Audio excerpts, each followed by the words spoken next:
ചെയ്യാം. അപ്പോൾ ഞാൻ യൂണിവേഴ്സിനോട് ചോദിച്ചിട്ടുണ്ടായിരുന്നു, ദൈവം എനിക്ക് എങ്ങനെ മണി മാനിഫെസ്റ്റ് ചെയ്യാൻ പറ്റും, എങ്ങനെ ഞാൻ അതിന്റെ ആ വഴിക്ക് പോകണം, എങ്ങനെ നല്ല സൂപ്പറായിട്ട് മണി മാനിഫെസ്റ്റ് ചെയ്യാൻ പറ്റും എന്ന് നോക്കിയപ്പോഴാണ് കറക്റ്റായിട്ട് ഈ പ്രോഗ്രാമിലേക്ക് ഞാൻ വന്നത്.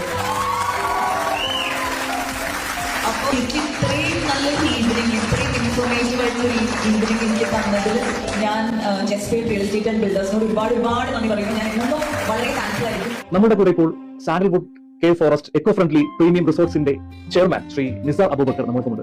നമസ്കാരം. ആക്ച്വലി ഇത്തരം പ്രോജക്റ്റുകൾ അധികമായി കേട്ടിട്ടില്ല. അതായത് കുറച്ച് പൈസ, സാധാരണക്കാർക്ക് ചെറിയ പൈസ കൊണ്ടിട്ട് കുറച്ച് കാലം കൊണ്ട് തന്നെ കോടീശ്വരന്മാരായി മാറാം എന്നാണ് നിങ്ങൾ അവകാശം എന്ന് പറയുന്നത്. എന്താണ് ഒരു സീക്രട്ട്, എന്താണ് ഒരു മെത്തേഡ് എന്ന് പറയുന്നത്? ജനറൽ ആയിട്ടുള്ള രണ്ട് ചെറിയ കാര്യങ്ങൾ പറയാം. സാധാരണയായിട്ട് നമ്മുടെ നാട്ടിൽ എല്ലാ ആളുകൾക്കും കോമൺ ആയിട്ട് അറിയാവുന്ന ഒരു കാര്യമാണ് പൈസ ഉണ്ടാക്കാൻ, പണം ഉണ്ടാക്കാൻ. പക്ഷെ അതിൽ തന്നെ വളരെ ചെറിയൊരു ശതമാനം ആളുകൾക്ക് മാത്രമേ ഒരുപാട് പണം ഉണ്ടാക്കാൻ കഴിയും, ധാരാളം പണം ഉണ്ടാക്കാൻ, അല്ലെങ്കിൽ കോടീശ്വരന്മാരെ അവസാനം. ശരിയാണ്. ഭൂരിഭാഗം ആളുകൾക്കും വേണമെങ്കിൽ പറയുകയാണെങ്കിൽ 95% 95% ആളുകൾക്ക് കുറച്ച് പൈസ ഉണ്ടാക്കാൻ അറിയാം. ചെറിയൊരു ശതമാനം 5% ആളുകൾക്ക്. പക്ഷേ ദൗർഭാഗ്യം എന്ന് പറയാം, ഒരു 90% ആളുകൾ പരാജയപ്പെടുകയാണ്. കാര്യം അവർ ജീവിക്കുന്നു, അവർ ഇങ്ങനെ ജീവിച്ച് മരിക്കുന്നു എന്ന് വേണമെങ്കിൽ പറയാം. അപ്പൊ ഇവിടെ ആളുകൾക്ക് അറിയാത്തൊരു കാര്യം കൂടുതൽ പണം ഉണ്ടാക്കാനുള്ളത്, കുറച്ച് പണം ഉണ്ടാക്കാൻ എല്ലാവർക്കും അറിയാം. അതിന്റെ മെയിൻ റീസൺ എന്ന് പറയുന്നത് പണം, മണി മാനേജ്മെന്റ്.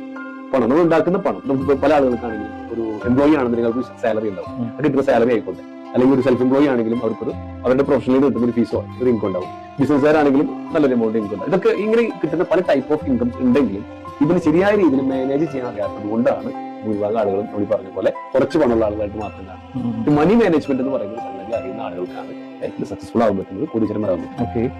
അപ്പൊ ഞങ്ങളോട് കൂടുതലായിട്ട് പഠിപ്പിക്കുന്നത്, ഞങ്ങളിപ്പോ ഒരു റിസോർട്ട് പ്രോജക്റ്റ് ആണ്, റിയൽ എസ്റ്റേറ്റ് ചെയ്യുന്നുണ്ട്, അതിന്റെ കൂടെ തന്നെ കുറച്ച് അഗ്രികൾച്ചർ ഉണ്ട്. ഇതൊക്കെ ഉണ്ടെങ്കിലും ഇതെല്ലാം ഒരാളതിലേക്ക് ഇൻവെസ്റ്റർ ആയിട്ട് കടന്നു വരുമ്പോൾ അവർ ആദ്യം ഞങ്ങൾ ചെയ്യുന്നത് അവരൊന്ന് ബോധവൽക്കരിക്കും, അല്ലെങ്കിൽ പണക്കാരനാവേണ്ടത് എന്നുള്ളതാണ് ഞങ്ങൾ ആദ്യം കൊടുക്കുന്നത്. അവർക്ക് കൊടുക്കുന്ന അവയർനെസ് ആണ്, ആ ഒരു ബോധവൽക്കരണം ഞങ്ങൾ ആദ്യമായിട്ട് ചെയ്യുന്നത്. അപ്പൊ നമുക്ക് എല്ലാവർക്കും അറിയാവുന്നതാണ്, ഭൂമിയിലെ ഏറ്റവും വലിയൊരു ഇൻവെസ്റ്റ്മെന്റ്, ഏറ്റവും സേഫ് ആയിട്ടുള്ള ഏറ്റവും വലിയ ഇൻവെസ്റ്റ്മെന്റ് എന്ന് പറയുന്നത് ഭൂമി തന്നെയാണ്, റിയൽ എസ്റ്റേറ്റ്.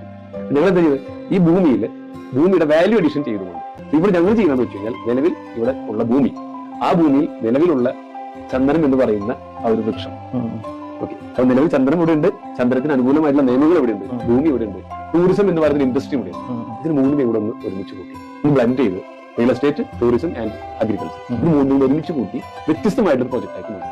എന്ന് വെച്ച് കഴിഞ്ഞാൽ സാധാരണ രീതിയിൽ നമ്മൾ ഇന്ന് ജീവിക്കുന്ന പോലെ ജീവിക്കാനാണെങ്കിൽ, മീൻസ് ഉദ്ദേശിച്ചത് ഒരു മിഡിൽ ക്ലാസ് ആൻഡ് ബിലോ ആളുകൾക്ക് ഇന്ന് ജീവിക്കുന്ന പോലെ ജീവിക്കാനാണെങ്കിൽ പ്രത്യേകിച്ച് ഒന്നും ചെയ്യണ്ട, എന്താണ് ഇപ്പൊ ചെയ്യുന്നത് അതുപോലെ തന്നെ ചെയ്താൽ അത് നെക്സ്റ്റ് ലെവലിലേക്ക് നമുക്ക് കുറച്ചും കൂടെ ലൈഫിൽ ഒരു അപ്ഡേഷൻ ആവശ്യമുണ്ട്. നെക്സ്റ്റ് ലെവലിലേക്ക് നമുക്ക് പ്രീമിയം ലൈഫ് സ്റ്റൈൽ, നമ്മൾ ലക്ഷറി ലൈഫ് സ്റ്റൈൽ നമ്മൾ സ്വപ്നം കാണുന്നത് ആഗ്രഹിക്കുന്നുണ്ടെങ്കിൽ ഇന്ന് ചെയ്യുന്നതിൽ നിന്നും ചിന്തിക്കുന്നതിൽ നിന്നും വ്യത്യസ്തമായിട്ട് ചിന്തിക്കാനും കാര്യങ്ങൾ ചെയ്യാനും തയ്യാറാകുമ്പോൾ നമുക്ക് അതിലേക്ക് എത്തിച്ചേരാൻ പറ്റും. അങ്ങനെയാണ് ഞങ്ങൾ ഇതിന്റെ പ്രോജക്ട് വളരെ വ്യത്യസ്തമായിട്ട് ആരും ചിന്തിക്കാത്ത രീതിയിൽ, ആരും ചെയ്യാത്ത രീതിയിലുള്ള കാര്യങ്ങളിലേക്ക്